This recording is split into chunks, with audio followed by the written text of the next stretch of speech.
Asperger's syndrome is one of a group of neurological disorders also called autism spectrum disorders. Recently Elon Musk has said that he suffers from the disorder too.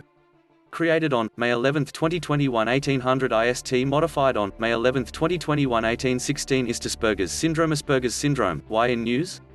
Elon Musk, the founder of Tesla, has recently admitted that he suffers from Asperger's syndrome and has issues like making eye contact with people due to it. Take a look at the article below informing about the symptoms, causes and other details of this neurological disorder. What is Asperger's syndrome? Asperger's syndrome is one of a group of neurological disorders also called autism spectrum disorders or ASD. Asperger's syndrome is considered to be on the mild end of the spectrum. The condition is called a high-functioning type of ASD. This means the symptoms are less severe than other kinds of autism spectrum disorders.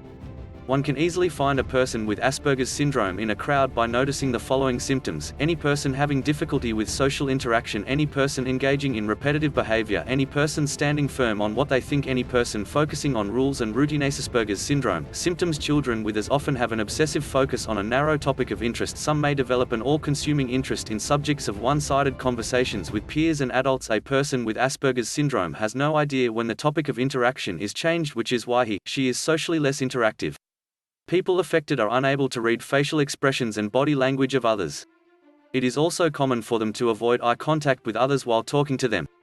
People also tend to speak in a monotone and display less facial expressions.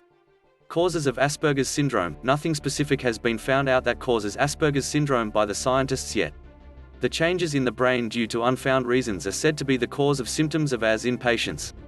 Genetic factors are also considered to be a cause of the syndrome, along with exposure to environmental toxins, like chemicals or viruses, have been identified as potential contributors to the development of the disorder. Asperger's syndrome is said to affect the boys more than girls. Asperger's syndrome. Diagnosis. No single test can help in the diagnosis of Asperger's syndrome. The guardians of the people or children showing symptoms need to consult psychologist. They diagnose and treat problems with emotions and behavior. Pediatric Neurologist. They treat conditions of the brain. Developmental Pediatrician, to find speech and language issues and other developmental problems. Psychiatrist, as they have knowledge of mental health conditions and can prescribe medicine to treat them.